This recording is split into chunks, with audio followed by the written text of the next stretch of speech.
Hello and thank you for joining us on the News at 10 on NTA News 24. We are reaching you live from Abuja, and my name is Ogoch Kuka Ona. Let's begin with the headlines. President Tinubu appoints new leadership for Police Service Commission and Nigerian Police Trust Fund.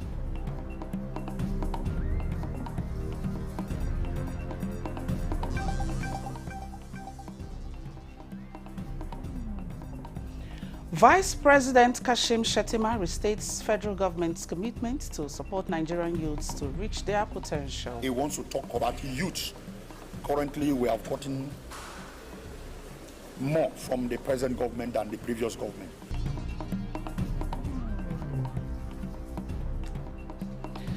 Federation Accounts Allocation Committee shares 1.143 billion naira May 2024 revenue.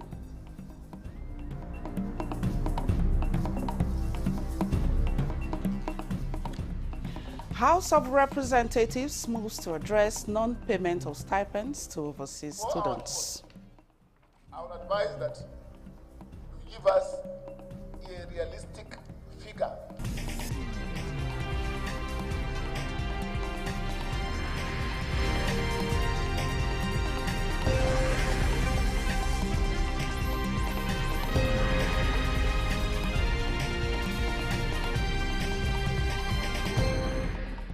Now the news in full. President Bola Tinubu has approved the appointment of DIG Hashimu Argungu, retired, as the chairman of the Police Service Commission.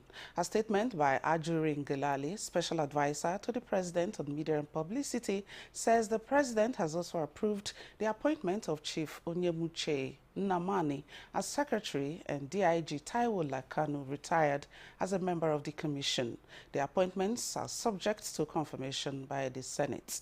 Other members of the Police Service Commission will be appointed in due course. Also, the president has approved the appointment of Mohammed Shaidu as Executive Secretary of the Nigeria Police Trust Fund with immediate effect.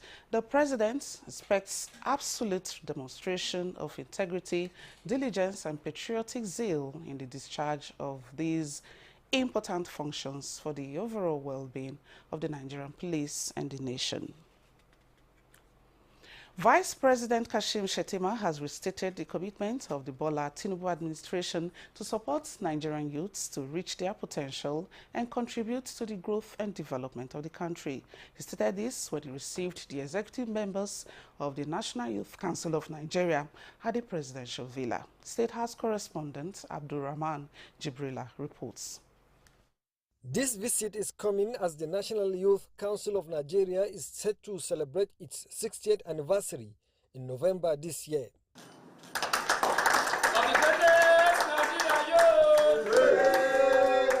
Commending the council for its support of the programs and activities of the Tinubu administration, Vice President Kashim Shettima said Nigeria, being growing democracy, will accord the youth that constitute nearly 75% of the population the needed opportunity. 60 years for an organization to remain vibrant and still standing, Vice President Kashim Shettima said, is a significant milestone, and believing in the Nigeria project is the way to go, with series of opportunities lined up, such as the IDICE project that will create digital jobs. Leader of the delegation expressed the council's readiness to collaborate with the federal government in addressing the issues of illegal oil bunkering and other social vices. I believe that when he wants to talk about youth, currently we have gotten more from the present government than the previous government. More young people have been engaged in this government than the previous government. That one we give it to the president. The National Youth Council of Nigeria is made up of 104 affiliate member youth organizations, a 27-member National Executive Council, 36 state chapters, and FCT chapter, as well as 774 coordinators in all the local government areas in Nigeria. From the State House, Abraham Jibrila, NTA News. Tripartite Committee on National Minimum Wage has submitted its report to President Bola Ahmed Tinubu. A statement by Director, Information and Public Relations, Office of the Secretary to the Government of the Federation, Segun Imohiosen, says the committee, which was tasked with the responsibility of recommending a new national minimum wage for Nigerian workers in public and private sectors, concluded its assignment and submitted reports to the Secretary to the Government of the Federation on Monday, 10th June 2024. A formal presentation of the reports will be made to the President for appropriate action when the leadership of organized labor, as well as representatives of government and organized private sector who are presently in Geneva, Switzerland for the ongoing International Labour Organization conference return to the country.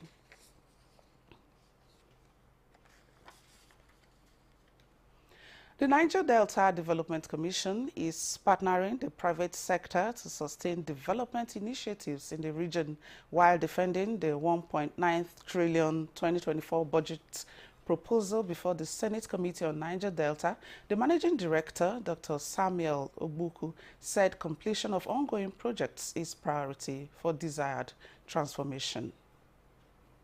We have moved away from the previously line item budgeting system to sectoral allocation of funds to encourage performance, and we are confident that this will show up productivity. Commend the MD on the number of people you have sent out to go abroad to be educated by the Niger Delta Development Commission, who did the need assessment. The need assessment of these items in the budget. Chairman of the Senate Committee on NDDC, Asukwo Ekpeon, says President Tinubu has directed the Commission to assess projects to resolve issues of variation with contractors. It doesn't have the best of images nationally due to delayed or non-payment of contractors who were duly engaged, executed their contracts. What is it in this budget, or how do you intend to mitigate these issues? The NDDC has reassured that it would allocate 100 million naira each year in the next 10 years for debt repayment. And now the House of Representatives is assuring overseas students under the federal government's bilateral education agreement scholarship that all lingering issues relating to prolonged non-payment of their entitlements will be addressed before the commencement of the next academic session. At a public hearing with stakeholders on the plight of students under the agreement, the House Committee on University Education called for the immediate action on the matter. National Assembly correspondent Muhammad Rabiu Ali reports. The meeting came as a result of a motion moved during a recent plenary by a member representing Roni, Enkwashi, Wiwa, and Kazore Federal Constituency following a complaint by students over non-payment of their stipends. This investigative hearing seeks, among other things, to provide accurate information on the reasons for prolonged non-payment of the stipends since 2023. Why can't you base your submission on the exchange rate, that is on the dollar? Since you are going to pay them in dollar anyway, let them do the calculation at the central bank. All you need is this is the dollar that you want paid to the students. Instead of you giving error and then at the end of the day you cannot meet up. Responding to issues raised by members of the committee, Permanent Secretary, Federal Ministry of Education, alongside Director Federal Scholarships Board, says the present challenge emanated from the fiscal year 2023. They explained that a total sum of 4,535,820,707 naira was appropriated in the budget, but regrettably, the exchange rate differentials caused shortfalls in funding their awards. I realize that even this 2024 is not going to be enough. We will still run into the same problem we ran in 2023. As it is, even the official one, forget about the parallel market now, the official one is behaving like a moving target. You cannot base your calculation, even on the on the official exchange rate. Therefore, for our report, I would advise that you give us a realistic figure. The committee therefore resolved to ask the Minister of Finance, Auditor General of the Federation, and the Ministry to appear before its next sitting with a view to having a lasting solution. From the National Assembly, Muhammad Rabiu Ali, NTA News. And now the federal government has declared tomorrow, Wednesday, 12th June 2024, as public holiday to commemorate this year's Democracy Day celebration. The Minister of Interior, Dr. Olubunmi Tunji-Ojo, who made the declaration on behalf of the federal government, congratulates Nigerians on the occasion. Dr. Tunji-Ojo reiterated that President Bola Ahmed Tinubu is committed to positive reforms to revive the nation's economy and enhance security. And the statement adds that on this remarkable occasion, therefore, he's calling on Nigerians and friends of Nigeria to appreciate the progress that has been made and look forward to a better future for Nigeria's democracy. The minister wishes Nigerians a happy Democracy Day celebration. And now, ECOWAS Community Court sitting in Abuja has dismissed the suit filed by former National Security Advisor Sambo Dasuki, seeking an order compelling the federal government to enforce its verdict delivered in his favor on October 4, 2016. In his verdict, Judge Rapporteur Sengu Koroma dismissed the application on the grounds that the court lacked jurisdiction to entertain or enforce the earlier judgment. Koroma held that the court was guided by laid-down procedures regarding the enforcement of his judgment as enshrined in the community law and the proper party to institute an enforcement failure claim. The court therefore held that having thoroughly assessed the claims and its constitutive test, it lacks the competence to adjudicate on the present claim. The community court in its verdict on October 4, 2016, declared Sambo Dasuki's arrest and detention by the federal government unlawful and a violation of his rights. And now, with the inauguration of the Committee for Review and Harmonization of Sectoral Policies, hope of realizing the 8 priority areas of the current administration is high. Kenneth Nanim reports that the committee, under the supervision of the Special Advisor to the President on Policy Coordination, Hadiza Bala Usman, has commenced operations with an inaugural meeting. Policy harmonization is key to the success of any administration. Conscious of this fact, President Tinubu set up a committee for the review and harmonization of sectoral policies, especially in the areas where administrative gaps and duplication of policies have been identified. We're going to lean on subject matter experts across the sectors. We're going to work with the respective ministries and heads of agencies to see what needs to be done to enhance our policy deployment across the sectors and ministries of federal government. To review policies that are not in tandem with current realities regarding the 8 priority areas of the current administration is also in the terms of reference for the committee.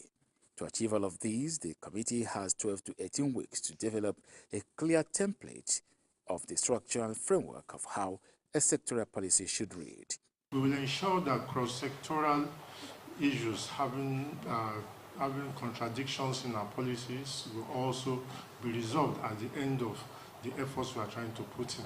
Membership of the committee include Secretary to the Government of the Federation, representatives from the Office of the Vice President and the National Institute for Policy and Strategic Studies, Kuru, Jos.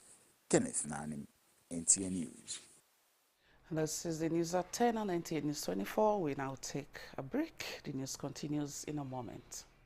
You know the geography of Nigeria, but we're not a nation. A nation is a group of people with a shared vision.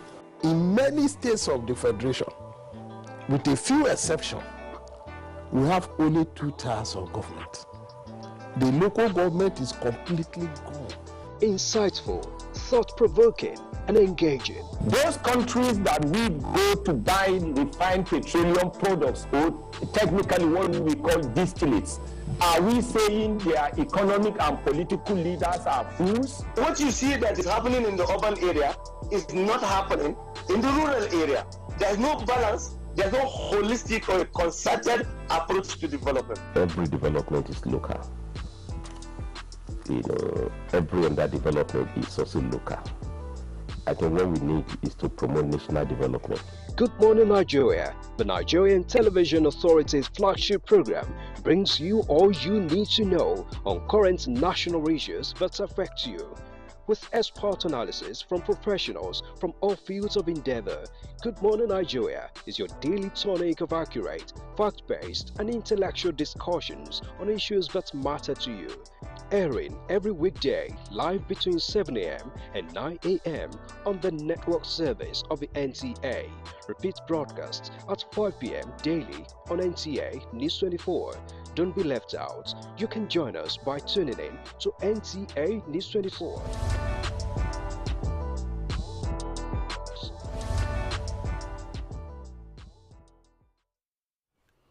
The federal government is adopting preventive measures towards curbing trafficking of underage children, to include prosecution of parents, among other perpetrators.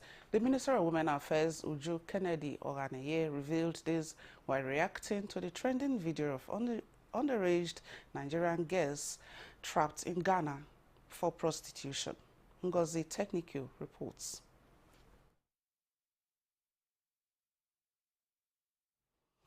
All right, that report is not ready. It may come to you in the course of the bulletin. But similarly, Chairman Nigerians in Diaspora Commission, NIDCOM, Abike Dabiri-Erewa, has condemned in strong terms modern-day slavery following the intervention on 10 Nigerian girls trafficked to Ghana for prostitution under the guise of sales girls.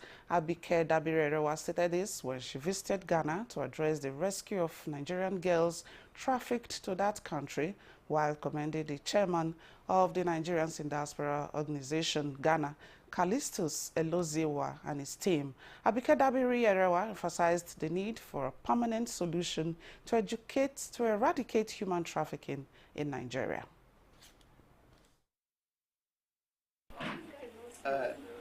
When you make a mistake, it doesn't stop the rest of your life. Now, it depends on you to make a change. I'm here to tell you that the Imo State government is willing to partner with you to change your life. You guys are very lucky. You have a fantastic governor, a wonderful, his wife is also wonderful. Thank you so much. And for this one from Plateau, the governor called me yesterday, and I'm going to call the Commissioner for Women Affairs, and she's going to speak with you on a video call once I'm done. So, like both of them have said, this is the beginning, by the grace of God, of greater things in your life. Whoever did this to you will not prosper. Amen. Traffickers will be shamed. Amen. And we have said today we will declare a war against human trafficking. Be an agent of change to open their eyes and let them know it's not real. Yes. Let them look for need of where they are. Let them communicate, and anywhere they are, we must make sure they are rescued. Amen. So if you don't do this, the NIDCOM boss urged parents to always question the whereabouts of their children when taken away by relatives or friends, and encouraged collective efforts to ensure traffickers are named and arrested. She said that the rescued girls would be handed over to NAPTIP, who will in turn hand them over to their various states for total counseling and rehabilitation. The news of the situation of the girls went viral after being intercepted by the Nigerians in the Diaspora Organization in Ghana, which promptly alerted NIDCOM, leading to the swift intervention.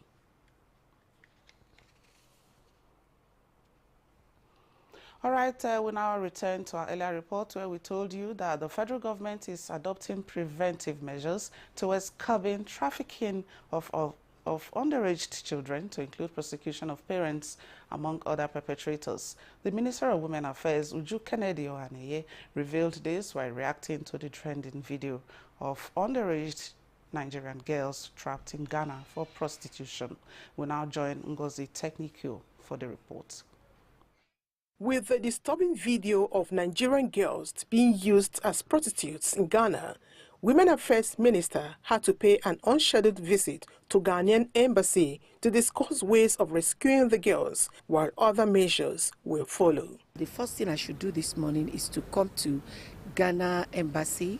We need to work together and see how we're going to bring back these people. Next is her visit to NAPTIP office, where she was received by the Director General. After a closed-door deliberation, the women agreed on the following resolutions. Of the girls in Ghana, we are in touch with the Ghanaian anti-human trafficking unit. The girls have been secured, the girls are safe, the perpetrator has been arrested. Communities and even families have more role to play. So the new narrative is, if you're caught, fine, we're going to help you. Through her, we'll work together as a partner and we'll help you, but your parents will be prosecuted. Those kids are caught and they mention the name of your vehicle, that was what transported them to Ghana or any other place, or the name of your airline, you will equally be prosecuted. While stating that henceforth, serious consequences will be meted out to all parties involved in the crime, the warned girls, and more importantly, parents, to be aware of the red flags and the unrealistic promises used by perpetrators to lure their victims. In Abuja, Ngozi Technical, NTA News. The custodian of the two holy mosques, King Salman bin Abdulaziz Al Saud, is hosting over 2,300 pilgrims from across 88 countries to perform this year's Hajj as his guests. Tokpe Alabi reports that some Nigerians are also benefiting from this gesture as part of the King's steps towards strengthening unity and brotherhood across the world. Every year it is the tradition of the custodian of the two holy mosques, King Salman bin Abdulaziz Al Saud, to host pilgrims who are invited from different countries as guests. Included in the order are 1,000 pilgrims from families of martyrs, prisoners and wounded Palestinians, and 22 pilgrims from families of conjoined twins who were separated in the kingdom. I and my predecessors, my brothers, the sons of King Abdulaziz, are always honored to be the custodians of the two holy mosques. We and our people are always honored to serve the two holy mosques. The invitation is to allow guests perform Hajj and Umrah in an all-expenses-paid visit supervised and implemented annually by the Ministry of Islamic Affairs, Da'wah and Guidance. Minister of Islamic Affairs, Da'wah and Guidance and Supervisor of the guests, Dr. Abdulatif bin Abdulaziz El Sheikh, appreciated King Salman and the Crown Prince, who is also the Prime Minister, Mohammed bin Salman bin Abdulaziz Al Saud, for the noble royal gesture. Earlier, the Royal Embassy of Saudi Arabia in Abuja honored and bid farewell to the guests from Nigeria. The Saudi Arabian ambassador to Nigeria, Faisal Ibrahim El Ghamdi, says King Salman's gesture reflects the kingdom's long-standing commitment to facilitating the pilgrimage for Muslims worldwide, regardless of their demographic disparities. More than 60,000 pilgrims have been hosted through the program since its inception 26 years ago, with the kingdoms undertaking the responsibility of ensuring a safe and spiritually enriching Hajj experience for all pilgrims. From Jeddah, Saudi Arabia, Tokpe Alabi, NTA News.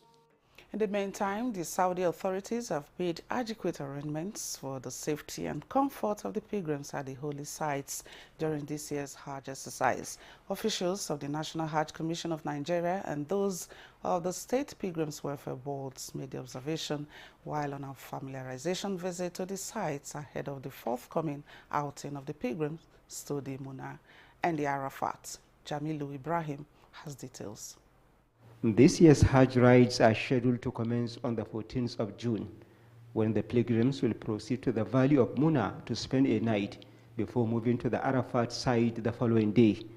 Officials of the National Hajj Commission of Nigeria and those of some states' pilgrims welfare boards are at the holy sites to familiarize themselves with the arrangement made by the Saudi authority ahead of the arrival of the pilgrims. The visit afforded the officials the opportunity to establish the position of the Nigerian pilgrims at the holy sites. It also serves as a path-finding tour of the special arrangements made for transportation of the pilgrims to the holy sites, popularly known as Tarodudia routes. At Muna, where the pilgrims are to spend 3 to 4 days, the officials specifically inspected the tents and other basic facilities allocated to Nigeria. At Arafat and Muzdalifah, the officials also expressed satisfaction with the arrangements made to ensure the safety and comfort of the Nigerian pilgrims. All these places, Arafat, Muna, Muzdalifah, there are tents that are really meant to safeguard the health and the safety against climate change and all other ills. So actually we foresee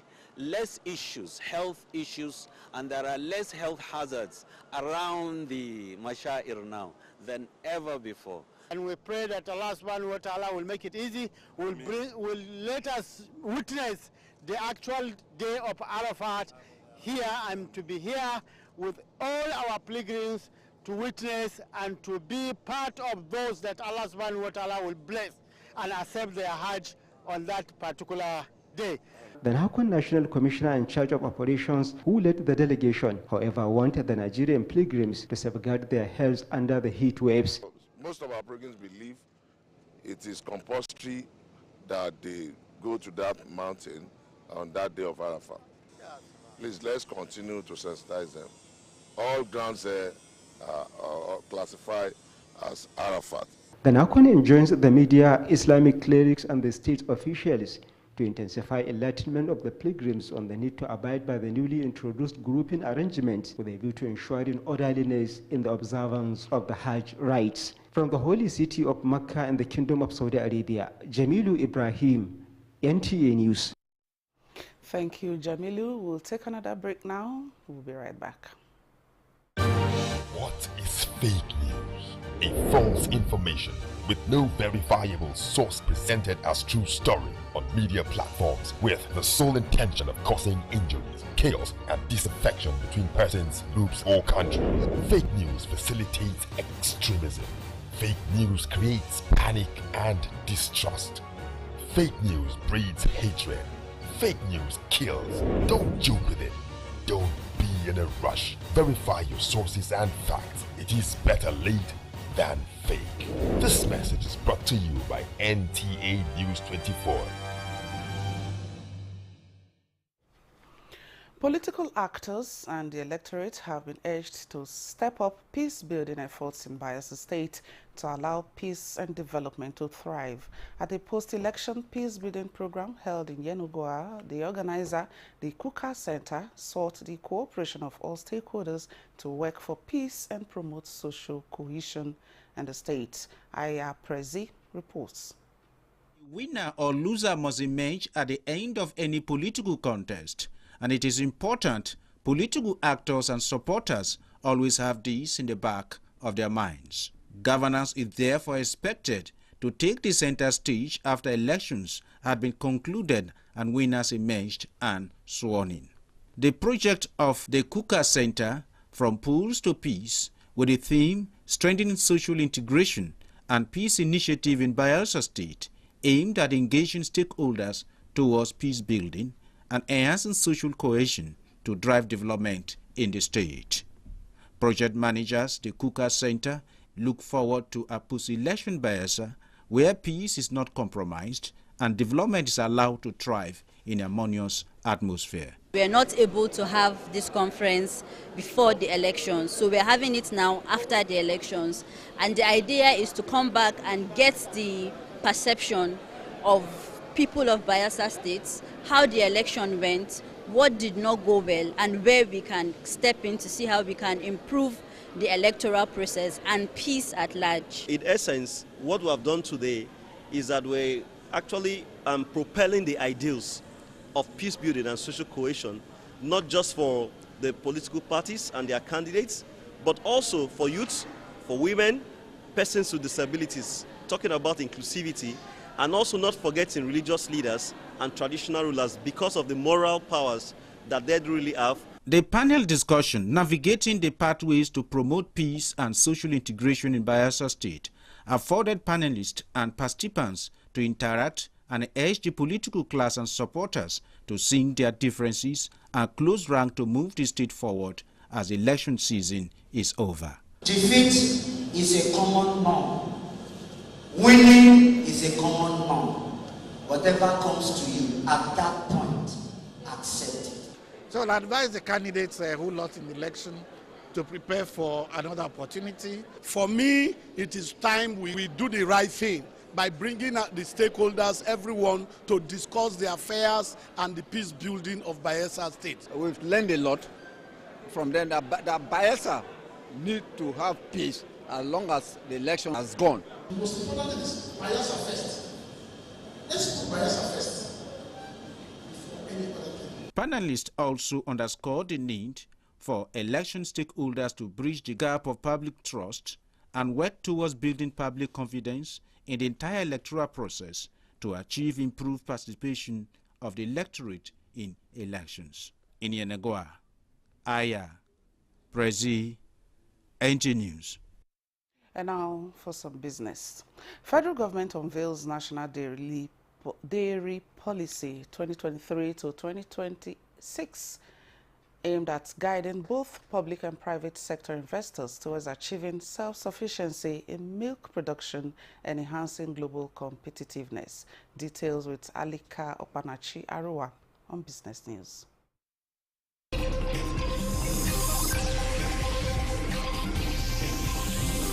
As part of efforts to boost food security in Nigeria, the federal government has emphasized its commitment to transforming the dairy industry by addressing key challenges such as outdated breeding practices and midstream inefficiencies.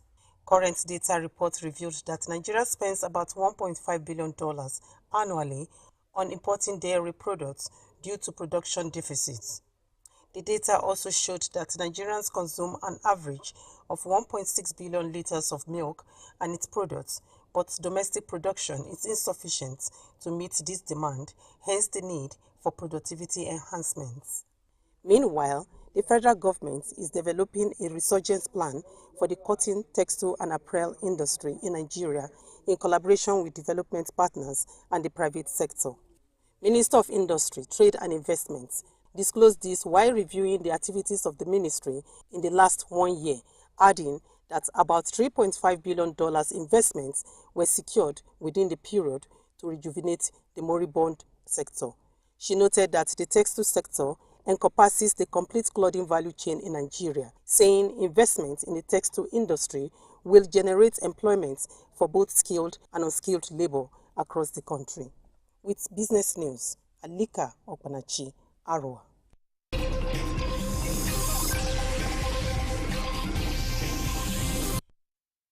Alika Opanachi's reports there on unveiling of National Dairy Policy 2023 to 2028.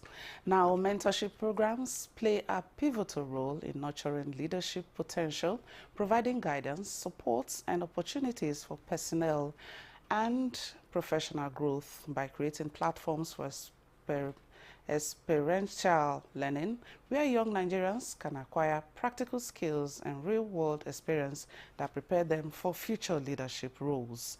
Those were the words of the Executive Director, City International Model, United Nations, Anthony Mwachukwu, to delegates of the 2024 Conference, Dinner and Awards Night in Abuja. Olajide Bello reports. In Abuja, the nation's capital, a group of young individuals converged under the auspices of City International Model United Nations Conference, their faces illuminated with determination and hope. An initiative aimed at nurturing future leaders for global platforms like the United Nations General Assembly. Among them is Mubolaji Okanlawon, a passionate student of Hillcrest School, Jos, with dreams of representing her country on the world stage. She and her peers engaged in rigorous debates, honing their diplomatic skills and learning about global issues as they delved deeper into topics like gender equality, overcoming the bias. I feel like the main issue with gender equality is internalized misogyny, which means that women are taught from a young age to hate themselves and not understand that they have the power to achieve what they can do. I will be able to help to break stereotypes in school. I learned that we should always research. After a keenly contested election, Dakun Emmanuel emerged as the Secretary General for the year 2024. And I hope to help the conference in every way that I can, to give it my all to help the conference do better, so that the next person that will be taking the position will take from my banner. Anthony Nwachiku is the convener. To role-play the real United Nations, where delegates or heads of governments of nations come together as one body to discuss current world global issues, and proffer solutions to them. So we are trying to bring up these young people to begin to play those roles, to begin to discuss the problem that are facing the world and being part of the solution. The take-home for Mobolaji and her fellow delegates is fostering a culture of inclusivity and leveraging diversity is essential to recognizing and amplifying the voices of the marginalized groups with a view to ensuring that leadership opportunities are accessible to all. Olajide Bello, NTA News. One child, one teacher, one book, one pen can change the society. This popular quote of Malala, the Pakistani Nobel Peace Laureate, resonates with the development needs of child victims of insurgency in Borno State that are now taking advantage of a second chance to assert their destinies. Zainab Adam takes us through the journey of some of these students and pupils, their survival, struggles, and steadfastness in the face of adversity from the insurgency era to date.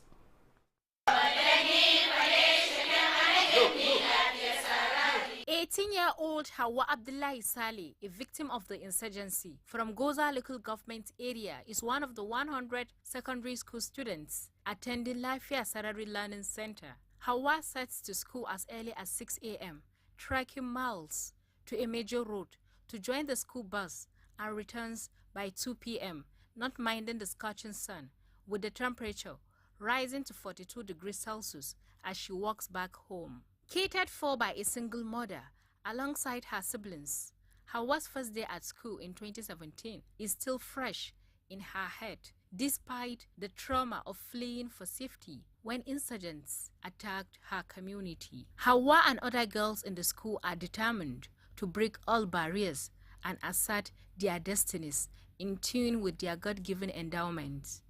I really want to be a pilot, because looking at the country at large, we have few female pilots, and more especially in the north, we don't have them much, so I want to be one.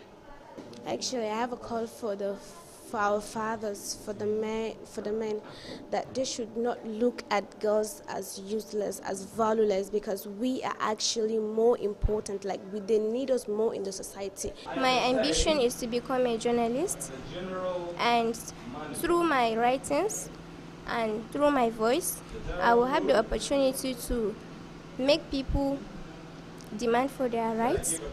I will use my writing and my voice to change my society. The students also engage in clubs activities on Fridays between 8 o'clock a.m. to 8:40 a.m. to equip them with other skills.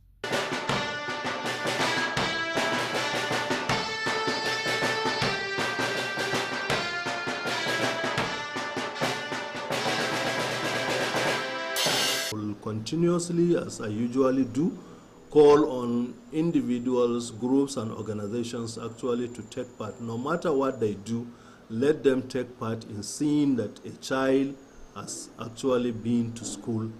Similar educational initiative abounds at Future Prowess in Maiduguri for the past 10 years. I'm really perfectly here because after I got my junior secondary school, I don't know how to speak English, but now I'm trying my best. We combine the formal education and the Islamic institution. Then, well, the obvious question that comes to mind is how about those Christians that were who are orphans. They were left to stay because some of the teachers there were Christians and everybody had been on the platform. Imagine losing both parents or one of your parents at a tender age without any support to acquire basic education as a necessity in life. With value-based form of teaching, Lafia Sarari Learning Center and Future Progress Islamic Foundation are building the resilience of the students for a better tomorrow. In Maiduguri, Zainab Adam, NTA News. Thank you, Zainab. A very heartwarming report there. And now, the assertion that men are the weaker sex contravenes the regular saying that regards women as the weaker sex. In this report, Tessie Omeri examines the truth of this ideology. The boy child is often referred to as the strong gender, though human and so also culpable to emotional stress. But the age-long belief that men do not cry has over the years affected free expression of such emotions by the male gender. No wonder the campaign against gender-based violence and sexual abuse, observers say, tilted to favor more of the girl child. Now, have you ever imagined that the boy child can grow with the trauma of once being molested? How much attention does the society give? Peace Olawale is a clinical psychologist. She emphasizes that all genders are vulnerable to emotional stress and not expressing it could affect one's development. As you're raising your son, don't just raise them to be providers or to be masculine, but ensure that they're able to communicate how they're feeling to you first of all, and then that would now translate into their interactions with other people. Findings show that societal, cultural, and biological factors could be responsible that the male gender be trained the hard way and should not be prey to emotional stress. Because of the societal demand on the man, on the male child, the emotional component of him is like kept aside. It's not nurtured. As a grown-up child, nobody asks him, are you okay? Are you fine? It's always the girl child, how are you doing? Male child should know that it's masculine. He has a responsibility. He has to be strong. It's not mostly to be trained on a hard way before we will know that he's a man. And we should be given the opportunity to express his or his feelings. But there are consequences which include unequal love for both parents by the boy child who is abused. They can't beat what I chop for my father hands. So saying everything my sister they chop for no pay me. Now let my mother want no child. Man. Normally for school, he try. But concerning care, maybe say I will say, oh, they are my picking name, I do them well. I like the both, like I said, but my mom first. Because she has done tremendously okay for me. So my girls, they prefer their father, the boy prefer me. So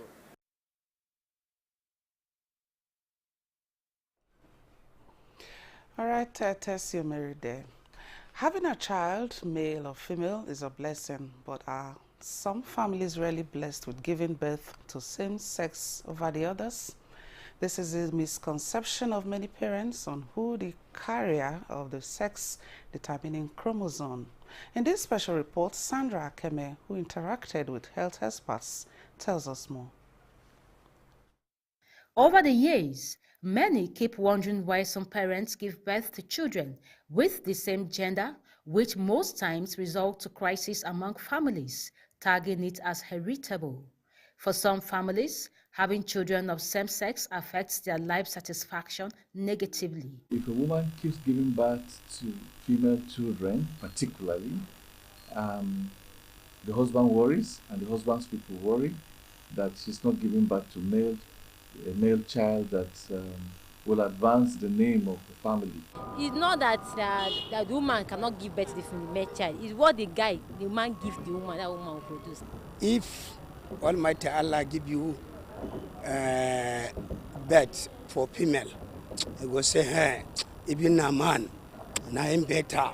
Well, it takes two to tango, but scientifically, research has said that it only takes the spermatozoa to determine a baby's sex. Medical experts explain that the theory of X and Y chromosomes in parents' hormones at the moment of conception has an influence. They further hint on the possible ways of getting a particular sex of a child should parents desire it, although the chances may not give 100% results. Chromosomes are aggregation of genes, okay?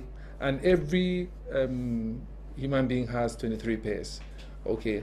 22 of them are what we call autosomes, and one of the pairs is what we call sex chromosomes. So of the sex chromosomes, you have in the man what one of them is called the X chromosome and one is called the Y chromosome. In the woman, both of them are X chromosomes. So usually the combination that leads to a male is the XY chromosome, while the combination that leads to a female is the XX chromosomes. Science has come up with something where we can do X selection, embryo selection. We can hatch several embryos with spermatozoa, and when they begin to grow, there will be many cells. We can pinch a cell.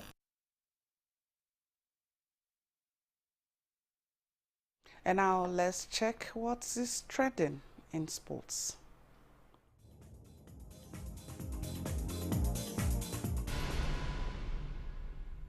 Nigeria's Super Eagles suffered more setback in the 2026 FIFA World Cup qualifiers after going down 2-1 to Benin Republic on matchday 4 in Abidjan on Monday.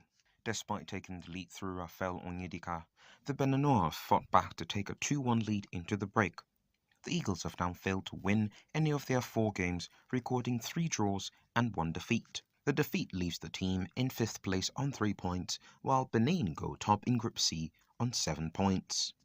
From the right side, front post, a touch, oh, it's banged in, look at that for a goal. Steve Mooney crashes it in, a strike that is absolutely smashing into the back of the net for Benin, who take the lead in added time of the first half. The Eagles will be back in action in the qualifying campaign when they will travel away on matchday 5 to face Rwanda in March 2025. Then on March 6, they will entertain Zimbabwe also in March 2025. Meanwhile, the Nigeria Premier Football League NPFL has awarded 3 points and 3 goals to Rangers for the abandoned Oriental Derby with Aimba. Aimba walked out of the game in stoppage time on account of a penalty awarded to the hosts. The Aba Giants fans also invaded the pitch afterwards.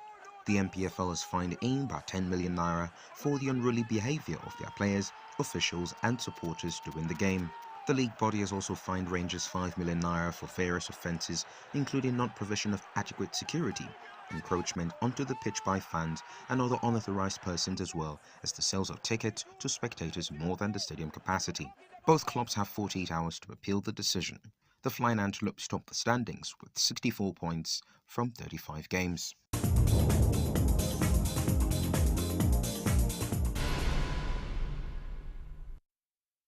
And our search continues for missing military plane carrying Malawi's vice presidents, and U.S. Secretary of State Antony Blinken arrives in Egypt on his 8th diplomatic mission to the region. Foreign Desk correspondent Patricia Esamiluba tells us more.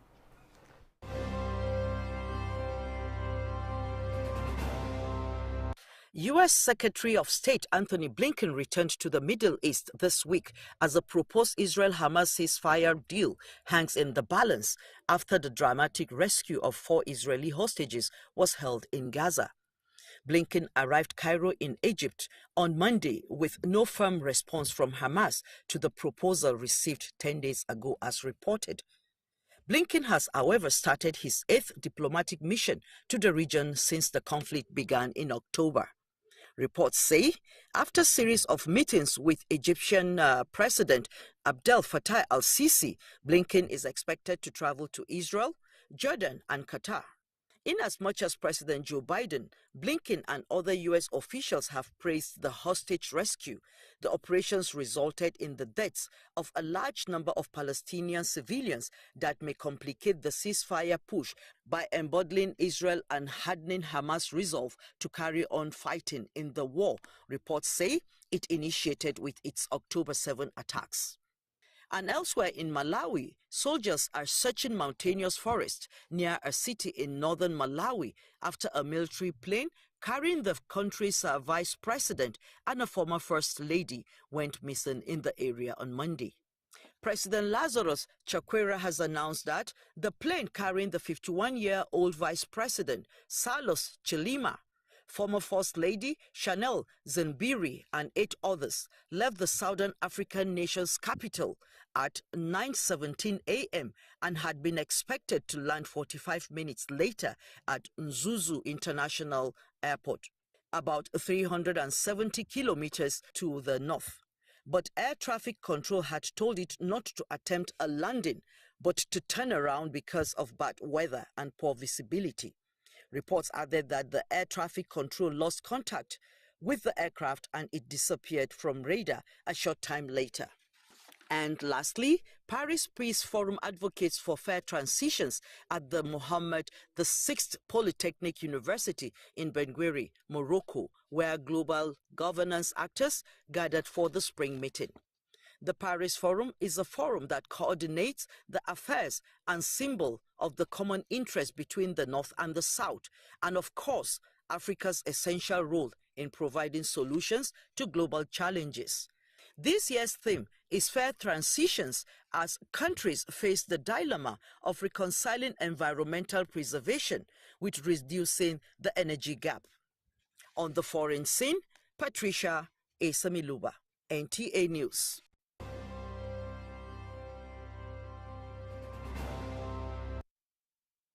And as the news at 10 on NTA News 24, many thanks for watching. I am Ogoch Kuka. Ona.